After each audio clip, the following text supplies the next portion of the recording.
All right, so first talk, and got something, well, wasn't certain what I was going to talk about, and then the 2016 election in the United States occurred, and the topic presented itself quite wonderfully. Now,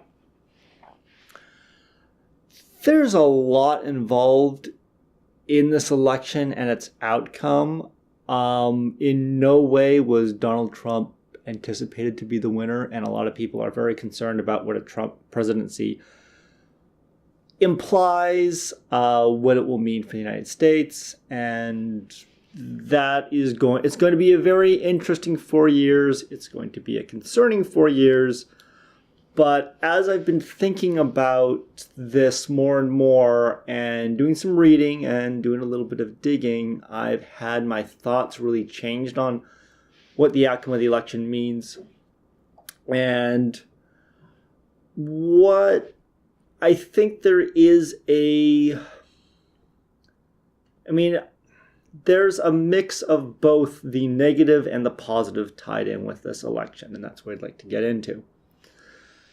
So I guess to start off, where I was when I first saw the election results was I was deeply concerned. I do not feel that Donald Trump is a qualified presidential candidate. That is my personal opinion. We'll see how it turns out, though. I always hope for the best and like to see people pleasantly surprise me. At the same time, though, part of me is a realist on this. A big part of me is a realist on this. So at first I was deeply concerned about that. But then as I started to think about the results, something struck me. And that is a lot of people voted for Trump. As much as Hillary won the popular vote, wasn't that far off from Trump. I checked though, and I think she had less than 0.1% of a lead, or somewhere around there. It was far below 1% lead for the popular vote regarding Trump. So what that is that a lot of people in the United States Trump appealed to them. And as I thought about this more, one of the things that struck me as well is, and this is something that's counter to kind of how we structure a lot of thought in the West. And I don't believe that people so much vote for politicians as the abstract ideas that those politicians represent. In a certain way, it's kind of like they want to see this specific kind of change or development or this kind of social policy. And the politician that best embodies that is the one that, gets the strongest reaction. And clearly, there's a specific kind of politic that Trump embodies that a lot of people find very concerning, but a lot of people also found very appealing, which confused me because I didn't understand how that could be rational. And then I started to think about, carrying the stream of consciousness a little bit more about, what causes people to act against their own self-interest? Or at least appear to act against their own self-interest, I think would be a better way of put it. And I remembered Dostoevsky's Notes from the Underground. Really excellent short story. If you haven't read it, I'd recommend it. It's a challenging one, but largely what Dostoevsky does is he points out that it is possible to put someone into a state where they will act very aggressively against their own, and we always say they act against their own best interests. It is they will act against what they have been told they should want. And I believe I'm paraphrasing here, but there's a part of the book where it says if you pick a person and put them in a perfect environment and give them all their cakes and all their comforts, eventually they will find a way of screwing it up just so that they can exist. And now I'm not saying what struck me about that is the concept that you can put people into a situation where they will just say, to hell what I've been told is in my best interest. I need to express myself. And I've been put into a situation where I have no say in what's going on. And I find that really unappealing. So, burn it all down, more or less. So I started looking into the people that were voting for Trump.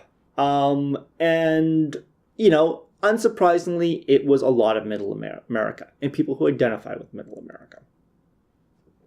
And as I started kind of digging around a little bit more, so I kind of discovered something which struck me, and I think a lot of people this won't surprise them, but, it was novel and surprising to me, so please let me bask in the discovery.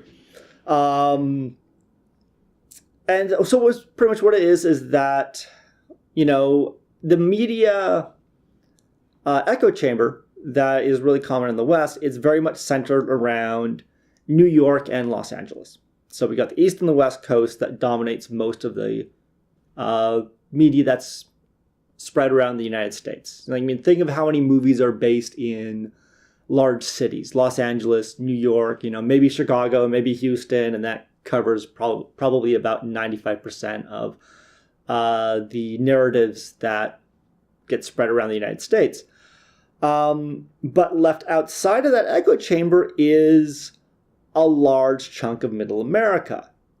These are rural people. These are farmers. These are, I guess to use the, a bit of slang, I guess what you would refer to as hillbillies. I don't mean that as any disrespect. I don't know if that's I hope I'm not stepping on anyone's toes. I really don't mean it.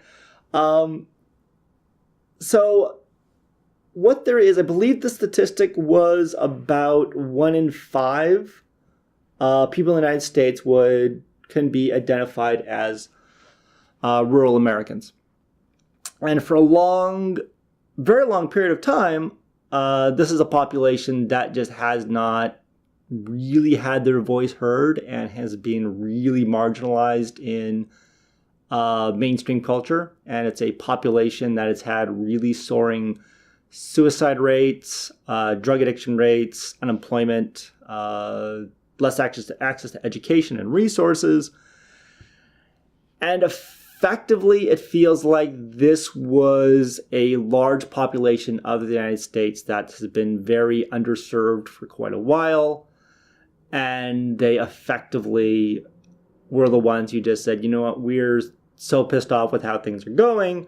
We're just going to, upend the tea table, burn it all down, etc., etc. And part of me, as distressing as getting someone as vitriolic as Trump in charge, I believe there is a silver lining that I don't think is to be underestimated. And I guess just to interrupt myself really quickly, just please, I'd love to have a discussion about this. Add comments below or to the left. I don't know where comments are going to go with this video. They'll go somewhere very appropriate. But anyways, wherever the comments are, find them, add to them. Let's have a discussion about this because I want to hear everyone's thoughts. So anyways, I see Donald Trump as being kind of like a forest fire. Shit's going to get fucked up really, really badly for a while. And I'm really worried about the people that are going to be negatively affected by his presidency. This is going to hurt a lot of people. But as with a forest fire, after the forest fire clears, there is a period of sustained renew and regrowth. Part of me was really struck with the similarities to the, I'm just going to go with some quasi-religious Hindu symbolism with this. Because part of me was struck with how similar Donald Trump is in a certain way, to the Hindu goddess of Kali. And Kali is the goddess of destruction.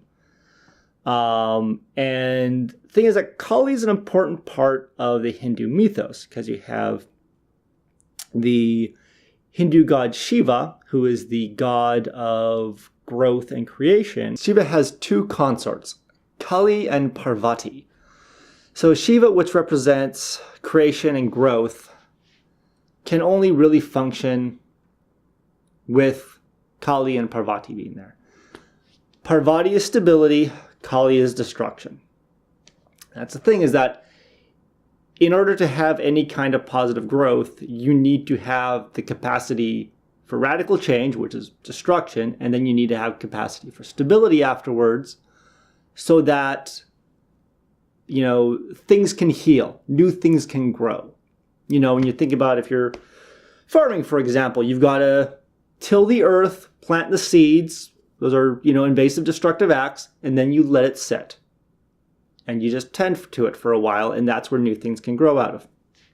So in a certain way, I mean, I feel like what we're going to see over the next several years, I'm not certain how long, like, it's impossible to tell how long this will take, but I feel like over the next several years, what we're going to see is a period of destruction, followed by hopefully a sustained period of growth, where this large chunk of Middle America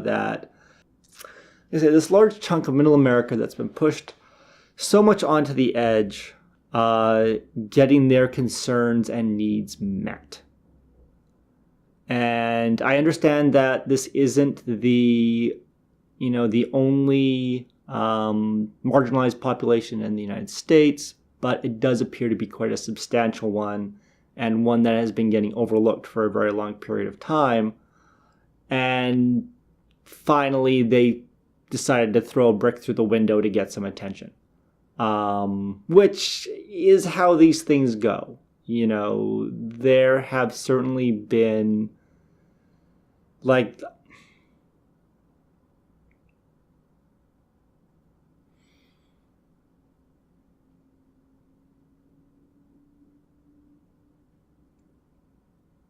okay, which is how things go. So those are my rambling thoughts on this. I was hoping to wrap this up, I guess, in a bit of a neater bow. I guess if I wanted to conclude this, I was very surprised by Donald Trump getting elected. Heck, we all were. I'm super worried about what's going to occur under his watch. But I do feel that there is a wonderful opportunity that has come out here. And I feel like some much needed light. I hope that some much needed light is going to be shed on a issue that it just isn't getting much coverage in kind of the mainstream echo chamber of just kind of Western media. Because, like, seriously, this was a population that I just wasn't aware of. So anyways, like, those are my initial thoughts. I'd like to hear everyone else's thoughts.